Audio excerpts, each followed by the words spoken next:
Here's what we got on the schedule today, guys. I've got a Lenovo, and let me open the lid real quick. IdeaPad 3. It's a i5, and I had a client last night give me a call. And if you remember the other day, I posted on the community that I was putting Fedora on an all-in-one HP that he had at his business. Well, I installed it, and it was amazing because it recognized the wireless printer without me doing anything. It immediately caught it. And I also want to show you right here in the background, I'm also installing Pop! OS on an older Acer laptop that he has that he wants to use as a media center. And if I open it up, I'm going to let you all know the screen is broke. And I was having some issues, and let me tell you what those issues were. This is an old A9 AMD Radeon, and like I said, he's just going to use it as a little media center type PC. And the problem is you could put an external monitor onto it like he's doing. He's going to be using an HD TV and plug it into the HDMI. But with these Acers, when you booted it, it would only go to the laptop screen, which means you couldn't hit F12, get to the boot menu so that you could actually change things. It was just a blurred screen. So what I did is if you go up here and you just pop these off, this little bezel will come off. You can pull that off, unhook the monitor cable from the monitor, and just put it behind the monitor so it's not shorting out on anything, and then put it all back together. And then when you boot into it, it will go from defaulting to the laptop screen to defaulting to the HDMI monitor. So let's go back over to the Lenovo. So what we're going to be doing today, guys, is I'm going to do a full install of Fedora Workstation 36 on this laptop. And I'm going to show you also the things you need to do after you install Fedora to have a smooth, comfortable, and enjoyable Linux experience without Windows. So that's what we'll be covering today on eBuzz Central.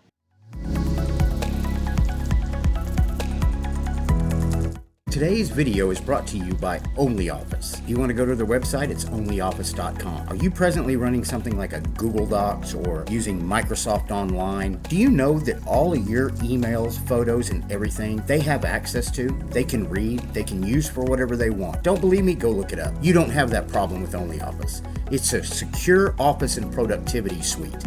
Now, if you scroll down on their website, you've got OnlyOffice Docs, which is a collaborative online document editor. You've got spreadsheets, documents, presentations, and forms.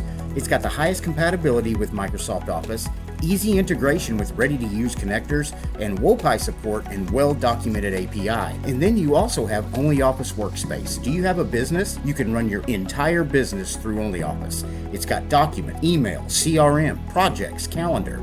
It's got enhanced security features, including private rooms, LDAP and Active Directory authentication, compliance, and international security standards. And speaking of security, let's go over here and let's take a look at the security real quick. It lets you know we provide a comprehensive range of security tools and services, keeping your data safe on all fronts. Host solutions on premises, encrypt documents and data, customize access settings, and connect authentication services, and manage access rights to protect yourself from unauthorized access, data leaks, and insider actions. Now let's go back real quick, and one of my favorite things I like about it, it's available for Windows, Mac OS, and for Linux. If you use Linux, you can get OnlyOffice. It is a great tool. You can also get it on the Google Play Store for your Android phone or at the Apple iTunes Store for your iPhone. So zip on over and check it out, onlyoffice.com. I promise you, you will not be disappointed. Now, let's get to the video. So now we need to get rid of Windows off this Lenovo laptop.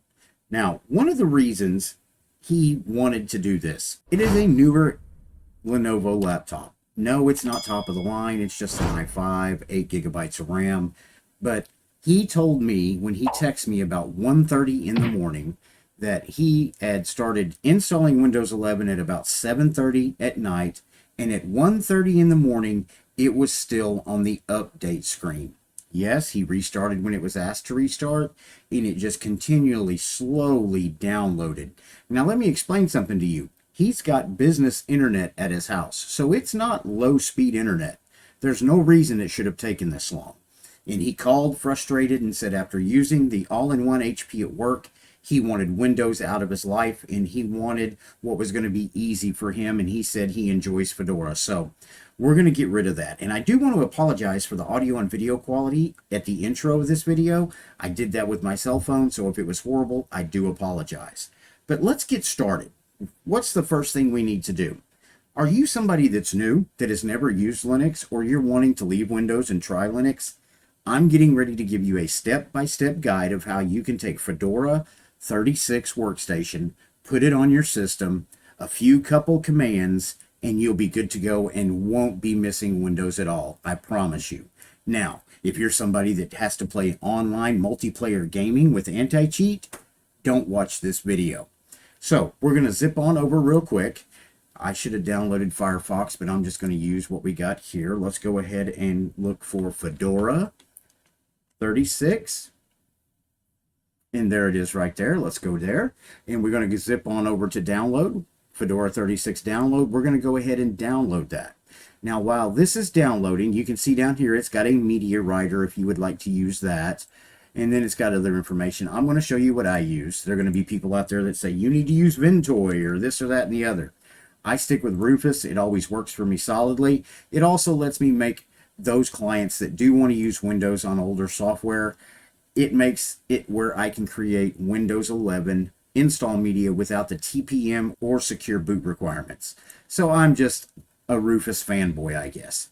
So what we're going to do right now is I'm going to pause the video, and when this gets done, well, no, let me go over this real quick. If you're somebody that's wanting to just leave Windows, the next thing you're going to need to do is go ahead and go over to your files. And anything you have in your files that is important to you, you need to go ahead and dump it onto a USB right now. Back that data up, and then make sure your pictures are downloaded as well, and make sure that data is also backed up on your favorite cloud platform, whether it be Mega or whatever. I don't recommend clouds, but when I do recommend Mega for the simple fact that it's end-to-end encryption, and they don't have your password and don't look at your files. So once you know that is all backed up and saved, and you have a physical copy on a USB, go ahead and hang on to it. Now, what we're going to do is we're going to go ahead and let Fedora finish downloading, and I will be right back with you. Okay, as you can see, Fedora has finished downloading, so let's go ahead and close out of this. Now, what you're going to want to do is you're going to want a 16 gigabyte USB drive. So let's go ahead and find it. I've got a couple here to choose from, so I'm going to go ahead and plug one in. Doesn't matter what's on it, just make sure it's not the USB drive you backed up your data on. So let's go ahead and plug it in. Let's close out of that. Now we want to go over and we want to go ahead and open up Rufus. So let's go ahead and open that up. And there you go. There's Rufus. Now what we're going to do right now, as you can see, I've got a Fedora KDE on this USB, and I'm getting ready to replace it with the new Fedora. So I'm going to click Select, Fedora Workstation, click Open. And that's pretty much it. All you have to do now is come down here to the bottom to where it says Start. Go ahead and click Start. It'll say Write as an ISO image, recommended. That's what you want. Go ahead and click OK, and OK again, and it will start burning it to the USB thumb drive. So as that continues, I will go ahead and get back with you when it's done. And as you can see, it has finished. It took about 4 minutes. Now, I do want to say this. Out of all the Linux distros that I actually burn to USB drives, Fedora has always been the fastest. I don't know why. I'm just telling you, it always goes really quick. Now, the next thing you want to do is you backed up your data, you downloaded Fedora, you burned it to a USB. Now you need to go look up what your boot menu key is for whatever system you're using, whether it's a laptop, whether it's a desktop. You can go look that up. What key do you have to enter? F12, F10. Basically what that does at boot is it gives you a one-time boot option to boot from a USB. Now once you find that, you're going to want to shut your Windows machine down, leave the USB in, and then once you start it back up, hit that boot menu key, and once it comes up, you're going to want to boot from the USB. Now when you boot from the USB, it will look something like this. This is the screen you'll see. Start Fedora, test this media. You can do either one of these. This one will be highlighted. Test this media and start Fedora Workstation. Go ahead and hit enter, and it will start to load Fedora. And at this point, it will do a disk check. And once it's done with that, you'll see a lot of this up on the screen. Don't worry about that. That's normal. So many people have gotten used to what a Windows install looks like that you don't see this. But sometimes if you're on Mac doing an install, you'll see some of this. But generally speaking, there's nothing wrong there. You're just waiting for it to start up, and there you go. And it'll start up right here, and it gives you an option to try Fedora or install from a hard drive. What I recommend at this point is the first thing you do is you go to the upper right, click on that. I'm on a wired connection because I'm showing you these steps inside a virtual box, because I would rather do it this way and show you these steps this way as opposed to trying to record it with my phone or with a camera. So make sure you are connected to the internet. If you're on Wi-Fi, go ahead and get your password and everything put in.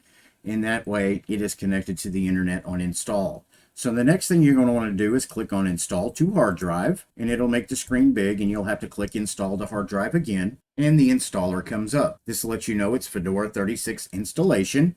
And right here, you just want to pick out your language. So go ahead and select your language and click continue. And then over here, you've got keyboard, time and date, and then installation destination. I'm going to go ahead and click on this.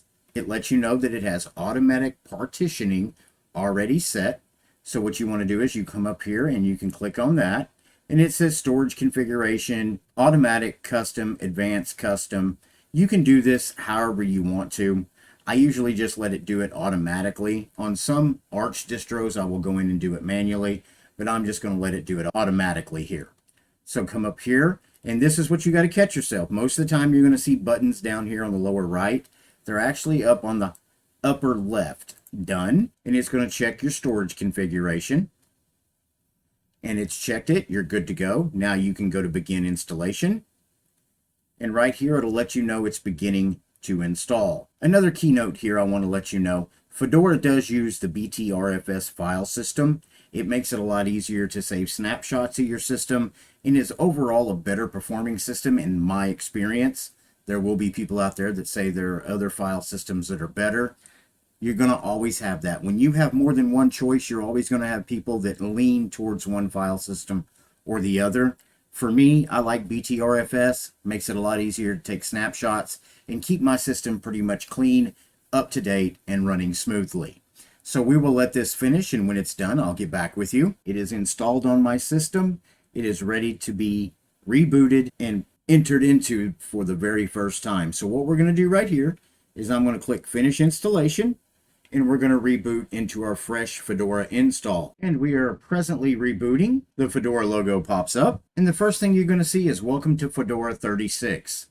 If you've installed Windows before, you kind of get a welcome screen on Windows as well, but they kind of get you to feed into the Microsoft ecosystem. Let's get you a Microsoft account. Let's install all of this crapware onto your system. This is Fedora's version for Linux. It doesn't install anything that you don't want. It makes things really simple. So let's go ahead and start the setup. Location services. Do you want that on? If you don't, just click it off. Automatic problem reporting. I'm going to go ahead and click that off as well. Click next. Third-party repositories. Now these right here, I suggest you do. This gives you an opportunity to add external sources and including popular apps and drivers that are important for some devices. Now, some proprietary software is included in this. If I were you, just go ahead and enable it. Now, if you want to connect your online accounts here, you can. I don't recommend it. I think you need to use those accounts as you go, especially if you're trying to wean yourself from Google or Microsoft. Now, if you've got a Nextcloud, you can go ahead and sync that up right now if you want to and put your info in. It'll use your email, online calendar, contacts, documents, and photos. Let's skip that. And then right here is where you put your name in. So I'm going to go ahead and put in eBuzz Central. And next, I can set a super secret password. There's my super secret password. And we're all done. Start using Fedora Linux. Now, if this is the first time you've ever used Linux or the first time you've ever used Fedora or GNOME itself, you can take a tour right here.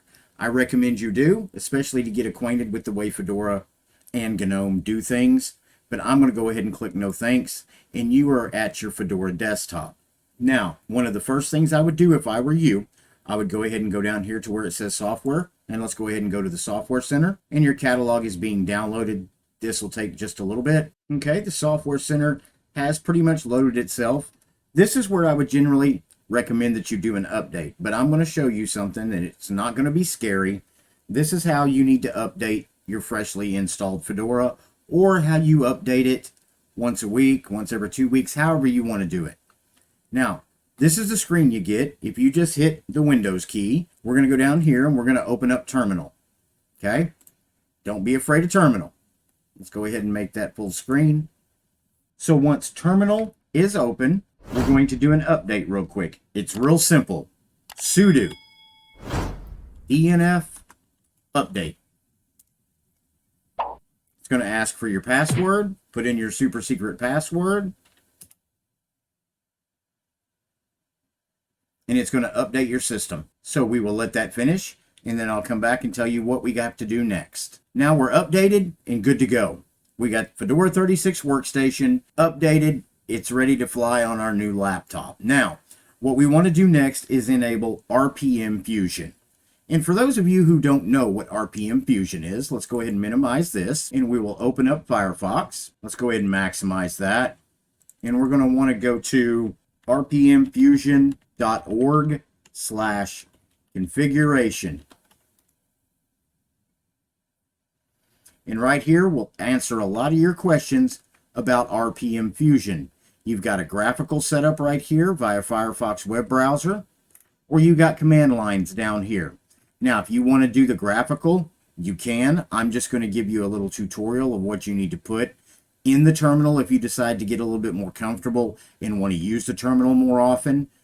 But don't forget that, rpmfusion.org/configuration. So now we're going to come down here. You've got command line set up using RPM. Fedora with DNF. And if you look right here, it's got something. It's got a little line of code. All you got to do is highlight it, right click, copy. Now let's go back over to terminal. Right click, paste, enter. It'll ask for your super secret password. You put that in.